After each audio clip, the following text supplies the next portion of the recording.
Hello guys, এই ভিডিওটার মধ্যে একটা ইনফরমেশন আছে তোমার লেগা। তো স্ক্রল না করে একটু দেখো। আমি আর আমার মা বাইরে হয়ে ফেললাম আগরতলা ডাক্তার দেখানোর লেগা। তো বাস ওইটা সুন্দর এই দৃশ্যটা দেখে আমার চোখ অফ হয়ে গেছে। এবার আমি ঘুমাইও পড়লাম, হঠাৎ চোখটা খুললে দেখি আমার বাসের সামনে এত বড় একটা গাড়ি। আমার বোঝে না গালে ফিলিংস ছিল। তারপর আমরা পৌঁছে গেলাম আগরতলা ডাক্তারের চেম্বারে। ওইদিকে ডাক্তার দেখানোর পরে আমরা এবার বিশালের সামনে এলাম, কিন্তু আমার কিছুই পছন্দ হয়েছে না। আমি জাস্ট ঢুকলাম আর বাড়িলাম। তারপর আমার পেটে ডাক পড়ছে। এবার আমি বাইরে গেলাম স্মাইল মোমোতে খাবারের লেগা। ভিউটা অনেক সুন্দর ছিল।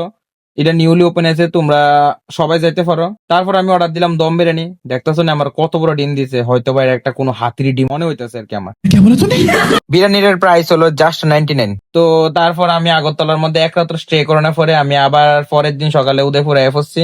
তো কিছু না কিনার লেগিয়া মনে একটু দুঃখে ছিল, কিন্তু লাস্ট অব্দি আমি 300 টাকার একটা কাবার 120 টাকা দিয়ে কিনা বাড়িতে বসছি। তো এমন সুন্দর সুন্দর ব্লগ আর ইনফরমেশন জানতে আমার অ্যাকাউন্টটা ফলো করে দাও, ভিডিওটা লাইক করে দাও, আর ইনফরমেশনটা কি আছে আমার কমেন্টে কো।